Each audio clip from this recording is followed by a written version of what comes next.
교회마다 주일학교가 점점 줄어들어가고 있습니다. 유초등부든지 중고등부든지 3,000명이든지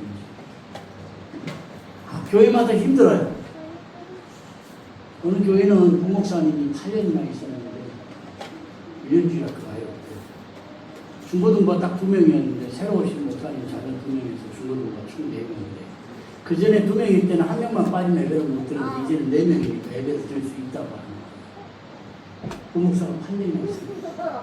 그만큼 현실적으로 어려워요. 다 그런 건 아니지만 많은 교회들이 유초등부든지 중고등부든지 대학부든지 점점 줄어들어요.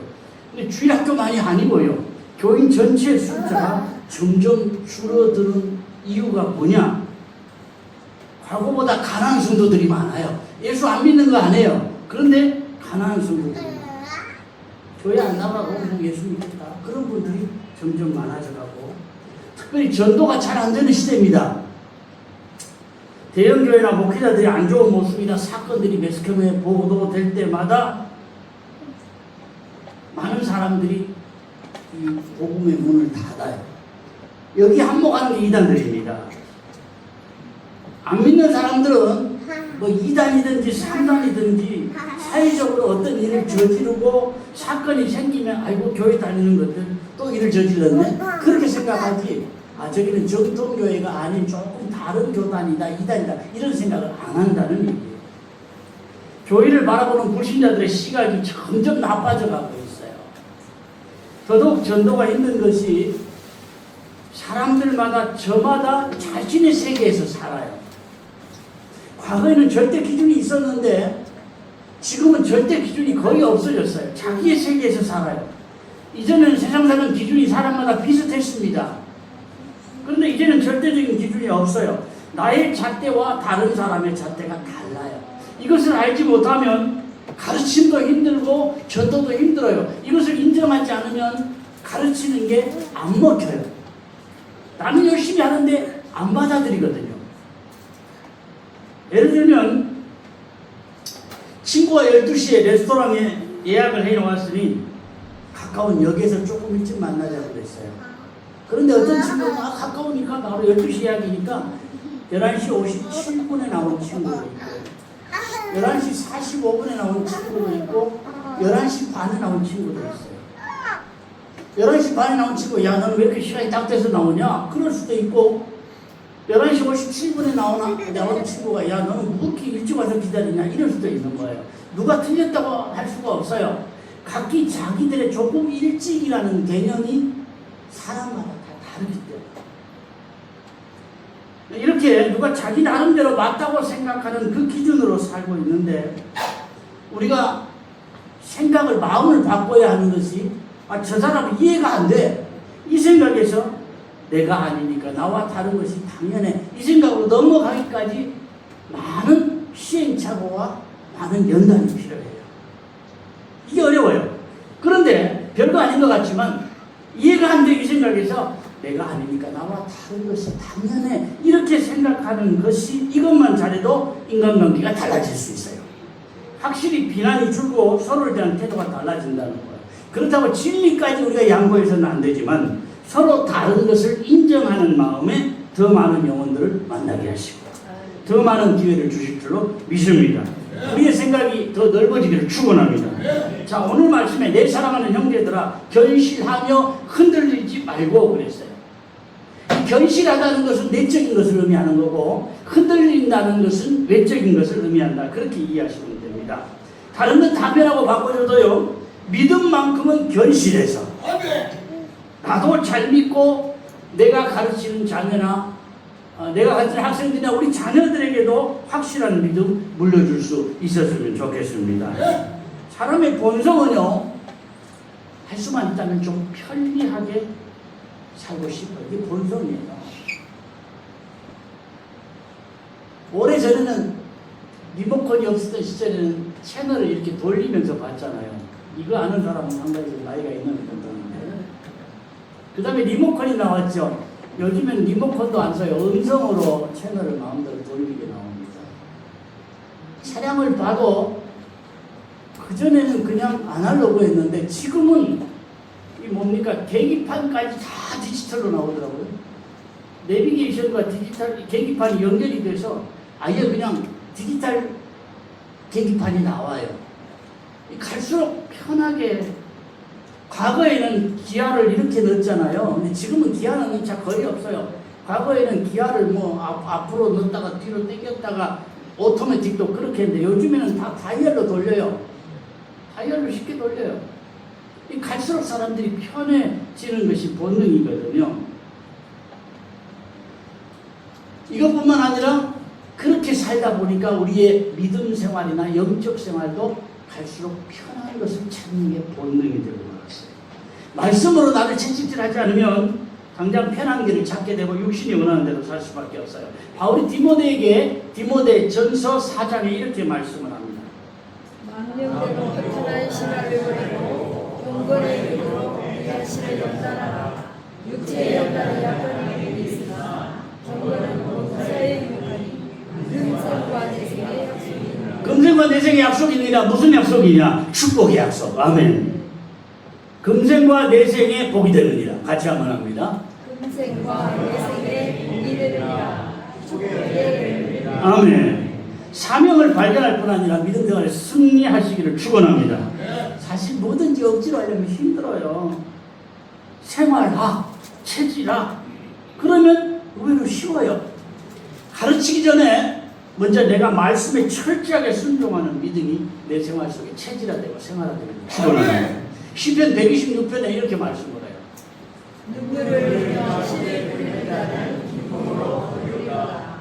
울며 시를 뿌리려는 자는 반드시 기쁨으로 곱시다를 가지고. 아멘. 우리의 수고 도시도 결코 헛되지 않는데 교회 학교 교사, 나 선생인데요. 부모들이 알아줍니까? 안 알아줍니다. 부모들이 선생님을 존경하는 눈으로 봅니까? 안 봅니다. 교사들 존경도 하지 않고 알아주지도 않습니다. 때로는 내 돈 쓰면서 아이들 위해서 속 끓여도 티가 안 나요. 내가 애쓴 보람이 없을 때가 많습니다.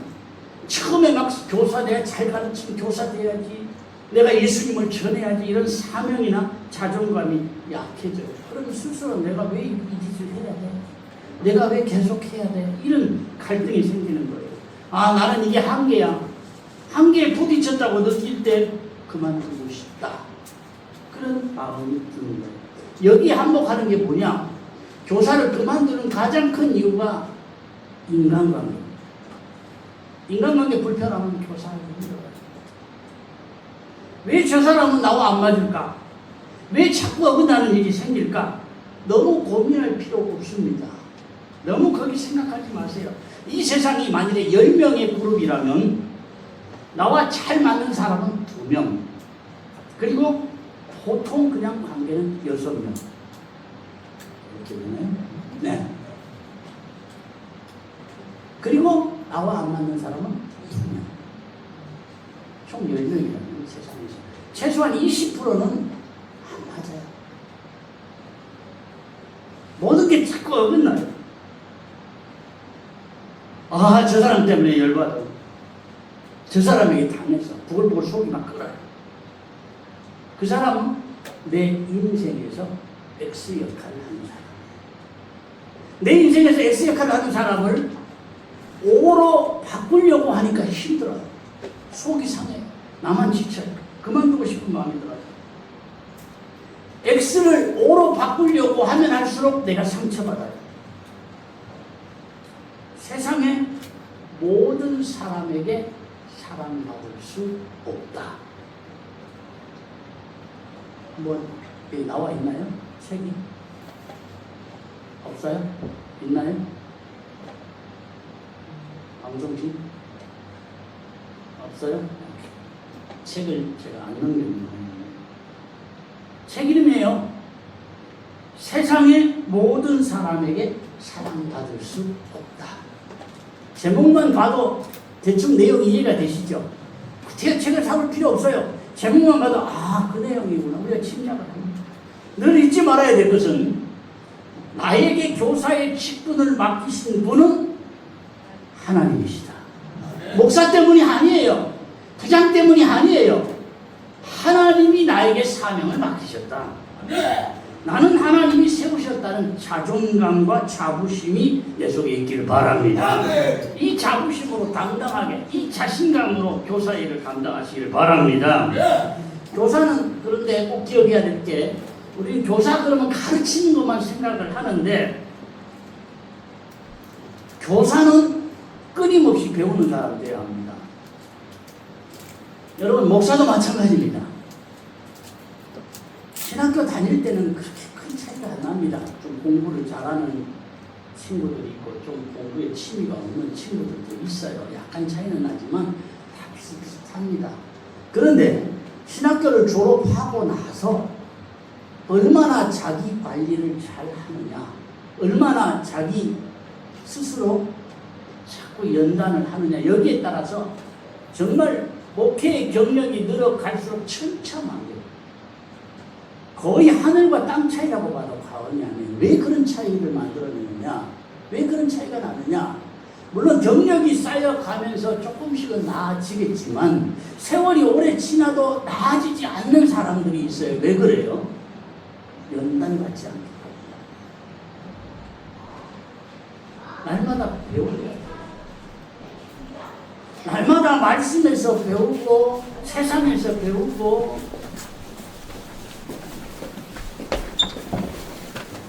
성경도 읽어야 하지만 우리는 많은 책들을 가까이 할 수 있어야 돼요.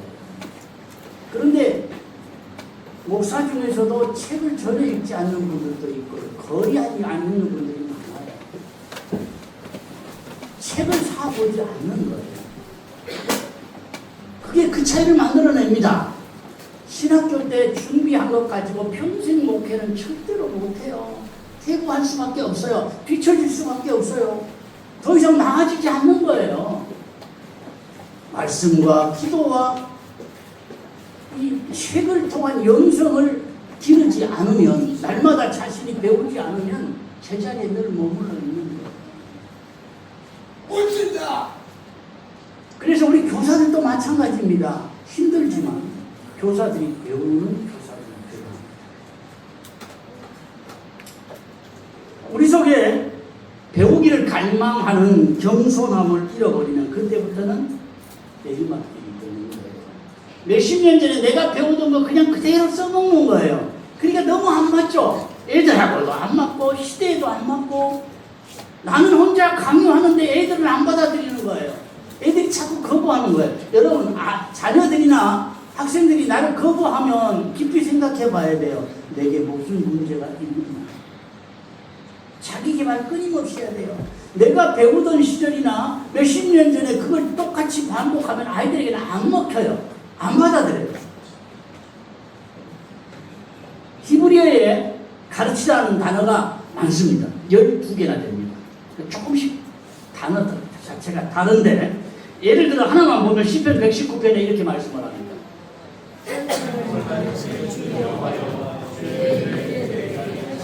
이 가르치소서라는 단어가 여기서 라마드라는 단어입니다.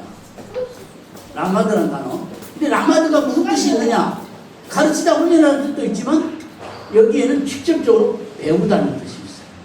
이 라마드라는 단어. 모든 히브리 단어가 다 배우다라는 뜻이 들어있는 건 아닙니다만은, 대표적으로 한 가지만 보면 배우다라니까요. 가르치는 건 곧 배우는 거예요. 팔 걷어붙이고 뭔가 가르치기 위해서 침 튀기는 교사보다 겸손한 마음으로 배우고 훈련한 교사가 되시기를 축원합니다. 진정한 교사는 끊임없이 배우고 훈련합니다. 같이 한번 합니다. 진정한 교사는 끊임없이 배우고 훈련합니다. 아멘. 바울은 디모데에게 에베소교회 성공적인 목회를 기대하면서 제일 먼저 부탁했던 일이 권하고 가르치는 일이 아니라 우선 읽는 일에 참여하라. 먼저 리더가 배우고 잘해야 한다는 이야기죠. 자기는 한 번도 가본 적이 없는 곳으로 학생들을 몰아가는 교사가 아니라 자신이 먼저 밟아 보아서, 내가 먼저 경험해 보아서 아 좋아, 그래서 학생들을 이끌고 갈 수 있는 교사가 되시길 바랍니다. 그러기에는 우리 교사들이 너무 젊다는 그런 생각도 들지만 젊기에 더 노력할 수 있고, 나이 들고 경험 많은 사람보다 더 열정을 가질 수 있는 거예요. 내 속에 이런 열정이 없어. 그러면 회복을 위해서 기도하고 힘써야 돼요. 나이와 상관없이 우리 속에 열정을 잃어버리면 나 때문에 옆에 사람과 힘이 빠진다니까. 내가 열정을 갖고 뛰면 내 열정 때문에 옆에 사람과 힘을 낼 수 있는 거예요. 내 속에 꾸준한 열정, 진득한 열정이 타오르면 좋겠습니다. 반짝 열정은 의미가 없어요. 잠깐 열심 내는 것은요, 사람들이 알아주고 박수해주면 열심히 하다가 안 알아주거나 문제가 생기면 시들어지고 쉽게 돌아서게 되는 거예요. 여러분, 다른 사람들이 알아주든지 안 알아주든지 주님 앞에 잘 보이는 교사들 되시기를 축원합니다. 열정과 함께 또 한 가지 중요한 게 뭐냐? 인내입니다. 갈라디아 6장 9절에 보면 이렇게 말씀을 해요. 우리가 서로에 관해 낙심하지 말지니 약하지 않으면 때가 이르되 곤란하다. 바울은 갈라디아 4장 19절에서 이렇게 고백을 합니다. 나의 자녀들아 너희 속에 그리스도의 영상을 이기까지 다시 너희를 위하여 살아는 사실 아이를 갖는다는 건 기쁨이죠. 또 아이를 새 생명을 품에 안는다는 것도 큰 기쁨이에요. 세상에 얼마고 바꿀 수 없는 귀한 일이에요. 그런데 아이를 뱃속에 담고 다니는 사람들 보면 참 힘들겠다. 얼마나 힘들까. 여러분, 자기 평소의 몸무게보다 한 5kg만 쪄도 몸이 무겁습니다. 살 안 찐 사람들은요 2kg만 쪄도 몸이 무거움을 느끼는데, 뱃속에 아이는 뭐 태어날 때 한 3kg밖에 안 되지만 뭐 아기 집이나 모든 거 다 하면은 최소한 한 10kg 이상 되지 않겠어요? 그걸 태석에서 이 뱃속에 넣고 다녀야 된단 말이에요. 또 더더구나 임신하면 살이 쪄요 더. 그러니까 얼마나 힘들어요. 얼마나 무거워요. 그런데 아이를 뱃속에 넣고 다닐 때보다 아이를 낳으려고 하면 정말 죽음의 고통을 한번 넘어야 되잖아요. 옛날 말로 형광등이 노래지면 아기가 태어난다 그랬어요. 하얀 게 하얀 걸로 안 보이는 거예요. 완전히 노래지는 정도로. 이게 얼마나, 저는 그런 고통을 안 겪어봐서 모르지만 얼마나 큰 고통을 겪어야 해산을 하게 되잖아요. 어머니가 생명 하나를 보기까지도 이렇게 힘들지만 왜 기꺼이 2, 3년 지나면 잊어버려요, 그 고통을. 그리고 또 아이를 갖게 되는 거예요. 그 이유가 뭐냐? 내 자녀에 대한 사랑 때문입니다. 내 핏줄에 대한 사랑 때문입니다. 사랑하는 마음이 있으면 어지간한 것을 참고 인내할 수 있는 거예요. 사랑하는 마음이 전부입니다. 교회가 사랑하는 마음을 잃어버리면 자꾸 다른 것으로 힘을 내보려고 해요. 진짜 사랑하는 마음이 회복돼야 되고 은혜가 회복돼야 되는데 자꾸 교회가 뭔 단합대회를 자꾸 한다.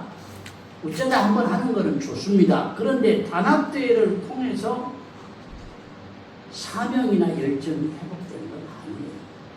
단합대회를 통해서 마음이 하나 될 수 있습니다. 야, 우리가 같이 한번 해보자. 그러나 진짜 사명과 열정은 은혜 받아야 돼요. 그래야 내 속에 회복되는 거예요. 사랑을 회복해야 내 속에 이 은혜가 회복되고 열정이 회복되는 거예요. 이 사랑 회복하고 나면 아, 지쳐. 나 그만두고 싶어. 쉬고 싶어. 이런 생각이 사라지게 되는 거예요. 가장 강한 교사는 누구냐? 기도하는 교사. 교사의 기도는 하나님을 움직이게 하는 힘이 있어요. 번호키 비밀번호를 모르면 너무너무 힘들어요, 열기가. 아무리 조합을 해봐도 이게 쉽게 열립니까? 더더욱 우리 교회 현관은 6단입니다. 조합해서 절대로 열 수 없는 번호입니다. 그래도 목양실 쪽은 좀 쉬워요, 4단이니까. 어쩌다 보면 맞을 수도 있는데 이쪽은 6단입니다. 번호를 모르고는 죽어도 못 맞춰요, 그거를. 그런데 번호를 알면 초등학생도 쉽게 열잖아요. 모르면 힘드는 거예요. 너무 간단하지만 모르면 힘드는 거예요. 히스기야의 기도는 하나님의 선언까지도 바꿔놓았어요. 하나님이 죽을 거라 그랬잖아요. 너 3일 안에 죽어. 하나님이 죽을 것을 선언하셨는데 낯을 벽으로 향하고 간절히 통곡하고 기도했더니 하나님이 15년 연장, 그래 너 15년 더 살게 해줄게. 하나님의 마음을 바꿔주셨잖아요. 사탄이 가장 싫어하고 두려워하는 사람은 기도하는 사람이고, 사탄이 가장 싫어하고 두려워하는 교사는 기도하는 교사예요. 가르침의 시작이 기도입니다. 주일에 아이들을 가르치는 것은 사실 한 부분이에요. 그게 전부가 아니에요. 진짜 교사 준비는요, 공과 준비하는 게 아니고요, 자신을 위해 기도하고 맡겨진 영혼을 위해 기도하고 공과 공부를 위해 기도하는 거예요. 이 모든 것이 기도로 시작되는 겁니다. 내 속에 은혜의 샘이 말라 있어요. 근데 거기서 빡빡 긁어낸다고 은혜로운 말씀이 나오지 않는 거예요. 우리 교사들 특히 고인물 되지 말아야 돼요. 우리는 샘물이 돼야 하고, 내가 은혜에 젖어야 돼요. 내가 받은 은혜를 우리 학생들에게 흘려보내야 돼요. 목사 역시도 고인물 되면 빡빡 긁어낸다고 은혜 말씀이 나오는 게 아니거든요. 내가 은혜에 젖어야 돼요. 그래야 은혜 말씀을 전할 수 있죠. 꿀벌이 이 꽃에서 꿀을 먹고 토해 놓듯이 내 속에 은혜가 임해야 비로소 은혜로운 말씀이 저절로 나오게 되는 거예요. 소생의 역사는 생수의 강이 닿는 곳마다 일어난다고 그랬어요. 우리 세움받은 교사는요, 무엇보다 살리는 사람 되어야 합니다. 말씀으로 먼저 내 영을 살려야 돼요. 아이들 가르치기 전에 우리 가정을 살려야 돼요. 우리가 그리고 자녀들을 살려야 돼요. 학생들을 살려야 돼요. 내 속에 은혜의 샘이 마르면 고인물 되는 겁니다. 고인물 되면 나도 서서히 죽어가고, 고인물 된다고 당장에 큰 어떤 일이 일어나는 거 아니에요. 나도 모르게 서서히 이 주전자 안에 개구리가 서서히 기분 좋게 죽어가듯이 나도 서서히 죽어가고 학생들의 영을 죽여가는 거예요. 교사라고 다 살리는 거 아니에요. 교사는 살려야 되는데 학생들의 영을 서서히 죽여갈 수 있는 거예요. 우리는 살려야 돼요. 교육부가 많이 모이는 것이 문제가 아니에요. 가는 곳마다 살리는 도구로 사시기를 바랍니다. 여러분, 학생들을 다루기가 힘들다고 느낄 때가 있을 거예요. 갈수록 그래요. 그전에는 상상도 못할 일들이 지금 우리 자녀들에게는 있어요. 자녀들의 성품도 거칠어지고 기질도 못된 기질들이 자꾸 나와요. 실제로 이 오은영의 그게 뭐죠? 응? 좀 크게 이야기해보세요. 제가 기억이 안 나요. 금쪽 같은 내 새끼. 거기 나온 애들만이 아니에요. 그런 기질이 거기는 좀 뚜렷하게 드러나는 애들이고, 오늘날 어린 아이들이, 과거에는 초등학생들 상상도 못한 애들이 벌어지고요, 중고등학생 되면 말도 못해요. 요즘은 중학생들이 길거리에서 담배를 피우고 있어도 말을 못하고 그냥 지나가요. 그런 시대입니다. 아이들의 기질이나 아이들의 성격이나 거칠어져요. 난폭해요. 못돼요. 갈수록 인생이 나빠집니다. 사랑의 힘으로, 사람의 힘으로 우리 아이들을 꺾으려고 하면요, 절대로 못 꺾습니다. 앞에서는 듣고 있을지 몰라도 돌아서는 교사 욕하고 돌아섭니다. 아이들 절대로 이 사람의 힘으로는 못 꺾어요. 못 고쳐요. 오직 우리 학생들이나 자녀들을 변화시킬 수 있는 것은 말씀이고 은혜입니다. 말씀이 들어가는 곳에는요, 악한 영의 역사가 꺾입니다. 육신의 거칠고 못된 성품들이 사람의 힘으로는 꺾을 수 없지만, 오직 말씀의 검이 영을 살리고 육신의 거칠고 악한 성품을 꺾어버리는 거예요. 오직 말씀, 오직 은혜. 체험받은 교사가 다른 것으로 아이들을 억눌러서 성품을 고치려고 하고 또 못된 것을 꺾으려고 하면 서로 상처를 받습니다. 교사는 교사대로 안 되니까 상처받고요. 이 학생들은 학생들대로 그 교사를 미워하게 됩니다. 싫어하게 됩니다. 자꾸 피하게 됩니다. 만일에 내가 교사인데 학생들이 자꾸 나와 만남을 거절하고 피하려고 한다. 그러면 그 속에 상처가 있는 거예요. 선생님이 좋은 시간 갖자고 하는데 아이들이 왜 피합니까? 왜 안 만나려고 합니까? 상처가 있기 때문에 그래요. 그걸 알아야 돼요. 내가 강요한다고 되는 게 아니라니까요. 내가 억지로 핸드폰을 뺏는다고 되는 게 아니에요. 아이들 게임한다고 이 어른들 야단치는데 게임 누가 만들었습니까? 아이들이 만들었습니까? 누가 만들었어요? 어른들이 만들었어요. 어른들이 게임을 만들고 재미없게 만들었으면 애들이 안 해요. 왜 재미있게 만들어가지고? 애들이 끊을 수 없도록 만들어가지고 그렇게 하게 하면 말이에요. 어른들이에요. 요즘에는 그런 사람들이 별로 없는데 과거에요. 몇 년 전에는 애니팡 한참 유행했잖아요. 어른들이 애니팡에 미쳐가지고 목사 핸드폰인 줄은 좀 알고 보내야 될 거 아니에요. 친구 초대하면 뭐 점수가 생기는 모양이죠. 그 뭐 동물들 대가리 3개 맞추면 없어지고 그런 거 있잖아요. 그런데 밤늦게도 교인들 가운데 집사들이 이 애니팡 초청을 해요. 저한테. 목사 핸드폰도 모르고 하는 것 같아요. 알고 있다면 그거는 진짜 양심 없는 거고. 밤 10시, 11시 돼서 목사를 애니팡 초청을 한다니까요. 어른들은 애니팡에 미쳐있으면서 왜 애들한테는 게임 못하게 하는 거예요? 어른들도 안 해야죠. 요즘은 근데 그런 문자가 안 와요. 그런 카톡이 안 와요. 애니팡에 한참 재미 붙일 때 그러니까 와요.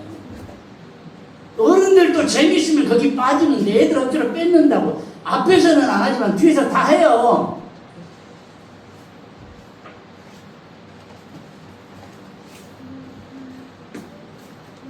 사람의 힘으로 아이들 거친 성품이나 못된 성품을 꺾으려고 하면 서로 상처가 되고요. 서로 찌르게 됩니다. 서로 상처받아요. 교사는 교사대로 요즘 것들은 참 우리 때하고는 달라 그러면서 상처를 받고 내가 이렇게 하는데도 안 따라줘 이러면서 상처를 받고요. 아이들은 아이들대로 강요하는 교사들 때문에 상처받아요. 서로 아파요. 서로 상처받고 서로 시험 들 일이 생긴다니까요. 누구이나 그렇지만 특히 교사에게는 상처가 없어야 돼요. 상처받을 일이 세상에 많은데 어떻게 상처 안 받고 살 수 있느냐? 말씀에 부요한 은혜를 먼저 받아야 돼요. 가르치기 위한 말씀이 아니고요. 나에게 주시는 주님의 음성을 들어야 한다니까요. 살아있는 말씀을 내 것으로 체험해야 돼요. 힘든 환경에서도 말씀에 진짜 은혜를 받으면요. 작은 일도 삐질 일도 없고 시험 들 일도 없고 상처받을 일도 없어요. 애들이 내 말을 안 먹어줘요. 안 들어요. 나에게 그만큼 리더십이 없구나. 내가 아이들을 이해하지 못하고 강요만 했구나. 나에게 아이들이 상처받았구나. 이 마음 가지면 얼마든지 내가 달라지고 변화될 수 있어요. 은혜 받으면 깨달아져요. 은혜 못 받으면요. 왜 요새 것들은 그러면서 내가 완벽한 것만을 주장하게 된다고요. 그러면 절대로 아이들 변화 못 시킵니다. 계속해서 애들에게 상처를 더 크게 만들어주는 거예요. 여러분 우리가 교사를 안 했으면 안 했지 아이들에게 상처 주는 교사는 되지 말았으면 좋겠어요. 저도 남은 목회의 제일 큰 목표가 뭔지 아세요? 상처 주지 않는 목표. 교회 부흥시키는 것도 좋고 말씀을 잘하는 것도 좋지만 상처 주지 않는 목회. 지금까지 상처를 입었다면 어쩔 수 없는 것이지만 앞으로는 상처 주지 않는 목회하고 싶다. 그게 제 마음의 소원입니다. 얼마가 남았든지 간에 상처 주지 않는 목회하고 싶다. 우리 교사들 다시 한번 마음에 깊이 새기셨으면 좋겠습니다. 은혜가 메마르면요 녀석에 뾰족뾰족 가시가 생겨요. 내 말에 가시가 생겨서 학생들을 자꾸 찌르기도 하고 그 가시가 나를 찌르기도 해요. 학생들을 아프게 하기도 하고 나도 아파요. 때를 따라 나에게 주시는 주님의 음성 듣고 내 속에 가시가 없어야 돼요. 치유받아야 돼요. 말씀을 통해 옛사람을 이기고 육신의 욕심을 이기고 악한 영의 역사를 이기는 승리의 교사들 되셨으면 좋겠습니다. 우리 교사들이 하나님을 사랑하고 영혼을 사랑하는 마음이 마르지 않는 샘 되시기를 축원합니다. 일반적으로 이 여름 행사 준비할 때 보면은요 대부분 선생님들이 모여서 뭐 합니까? 무슨 기발한 아이디어 없느냐? 좀 색다른 놀거리가 없느냐? 애들이 좋아할 거리가 없느냐? 아이들에게 기억에 남을 만한 그런 장소가 없느냐? 여기 많은 관심을 가져요. 물론 그것도 필요합니다. 그런데 그런 거 마음 쓰다 보면 본질을 잃어버려요. 놀이를 통해서도 그렇고 찬양을 통해서도 그렇고 프로그램을 통해서 전해야 될 그 예수입니다. 우리 자녀들의 마음속에 예수가 심어져야 돼요. 뭐 자잘한 생활에 많은 것도 제약도 필요하고 아이들 가르치는 것도 중요하지만 가장 중요한 예수가 우리 자녀들의 심령에 심어져야 돼요. 이걸 빠뜨리고 아무리 재미있고 아무리 많이 모이는 행사를 했다고 해도 지나고 나면 남는 게 없어요. 우리 교사들의 마음속에 이 복음에 대한 열정이 뜨겁게 타오르기를 축원합니다. 가르치는 기술은 좀 부족해도 괜찮아요. 영혼을 사랑하고 말씀을 사랑하는 열정만 회복하면 맡겨진 영혼들의 마음이 열려지고 감동하는 주님을 체험하는 복된 계기가 될 줄로 믿습니다. 이런 은혜가 우리 교회 학교와 우리 교회 앞날에 임하시기를 축원합니다. 여러분, 내가 지금 얼마나 이루어 놓았느냐, 이것보다 중요한 것이 내가 지금 무엇을 위해 살고 있느냐, 내가 다른 사람보다 얼마나 앞서가고 있느냐, 이것보다 중요한 것이 내가 지금 어디를 향해 가고 있냐, 방향의 문제가 더 중요합니다. 나는 내일의 지도자가 될 거예요. 지금 교사들 바로 이어서 우리 교회 지도자들이 될 거고 중직들이 될 것입니다. 분명한 믿음과 비전을 가지셨으면 좋겠어요. 헌신 예배가 1년에 한 번 드리는 연례 행사가 되면 의미가 없어요. 한꺼번에 다 되는 건 아닙니다. 그런데 나의 걸어가는 길을 점검해보는 계기가 된다면 의미가 있어요. 결단의 계기가 되는, 한 번에 모든 것 다 되는 건 아니지만 결단의 계기가 되었으면 좋겠습니다. 그래서 하나님의 능하신 손에 붙들려서 쓰임받는 은혜가 임하기를 축원합니다. 살면서 일부러 어려운 길을 갈 필요는 없어요. 그러나 쉬운 길이 반드시 좋은 길은 아닙니다. 미련스러울 정도로 성실하게 일하는 사람, 진실한 사람을 하나님이 도와주시고 그 길을 열어주실 줄로 믿습니다. 믿음과 진실, 이 두 가지만 회복하면 모든 게 다 회복될 수 있습니다. 최후의 얻는 자가 될 수 있습니다. 지금 나의 길이 얼마나 평탄한 길이냐, 이것이 아니라 얼마나 가치 있는 길이냐, 얼마나 주님을 기뻐할 수 있는 길이냐, 이것이 나의 선택의 길이 되셨으면 좋겠습니다. 교사만이 아니에요. 찬양대로 부르셨든지 식당 봉사로 부르셨든지 내가 교회를 청소하든지 간에 주님을 위한 일이라면 뭐든지 주님이 나에게 봉사하고 헌신할 수 있는 기회를 주실 때 깨닫는 대로 헌신하는 우리가 되었으면 좋겠습니다. 마지막 시대에 할 일이 있다는 게 복이라니까요. 일할 수 있는 건강이 있다는 게 복이에요. 여러분, 나이 들어서 일하면서 때로는 내 자신이 한심할 수도 있습니다. 나이 들은 내가 이렇게까지 일하고 살아야 되느냐, 그럴 때도 있을 거예요, 연세 많으신 분들은. 그런데 저는 반대로 생각을 해요. 내가 나이가 70, 80이 되었는데 일할 수 있는 건강이 있다, 이게 은혜가 복이에요. 일할 수 있는 일거리가 있다는 게 복이라니까요. 저는 은퇴가 나서 그럴까 지금부터 그게 걱정입니다. 뭐하고 살아야 돼요? 저는 밥 먹고 나면, 새벽기도 끝나고 밥 먹고 나면 아침 6시 반이나 7시에도 목양실에 나와서 있는 것이 내 기쁨이고 즐거움이고 내 마음의 평안인데, 어디 놀러 다니는 것보다 훨씬 좋아요, 내 자리에 있는 것이. 그런데 이제 목양실이 없어지면 어디로 출근해야 될까? 뭐하고 살아야 될까? 아무도 목양실 따로 만들어야 될 것 같아요. 어쨌든 마지막 시대에 일거리가 있다는 게 복인 줄 아시고요, 그 다음에 일할 건강이 있다는 게 은혜인 줄로 믿으시기 바랍니다. 하나님께서 나를 쓰신다는 게 정말 귀한 거예요. 여러분, 하나님이 나를 안 쓰시면 나를 누가 써요? 악한 영의 역사가 써요. 마귀가 나를 써요. 마귀 사탄이 나를 좋아하는 곳으로 끌고 다닌다니까요. 하나님이 나를 쓰시는 게 은혜고 복이에요. 내 시간이든지 내 재능이든지 하나님께서 안 쓰시면요, 악한 마귀가 쓰는 거예요. 육신이 원하는 대로 쓰임 받는 거예요. 내가 주의 일에 열심을 안 내고 내가 주의 일에 시간 뺏기지 않으면 아무 낙이 없는데 뭐해요? 놀러 다니죠. 또 육신의 죄짓는 일에 내 몸을 쓰죠. 그렇게 될 수밖에 없는 거예요. 처음부터 내가 죄 지어야지 그런 사람은 없어요. 시간이 남다 보면 여기저기 희웃거리고 좀 재미있을 만한 거는 대부분이 다 처음에는 죄가 아닐지라도 죄로 연결되는 거예요. 호기심에 갔다가 나중에 죄에 빠지게 되는 거예요. 성령 충만해서 입보다 발이 먼저 가시길 바랍니다. 머리보다 가슴으로 사시길 바랍니다. 같이 한번 고백합니다. 입보다 발이 먼저 가서 머리보다 가슴으로 사시옵소서. 아멘. 정말 그렇게 사시기를 주의 이름으로 축원합니다. 믿음으로 즐겁게 헌신하는 우리 교사들과 모든 성도님들 되시기를 축원합니다. 우리 교사들에게 팁을 한 가지 드리겠습니다. 같이 한번 드리겠습니다. 내가 이런 교사가 되고 싶습니다. 같이 합니다.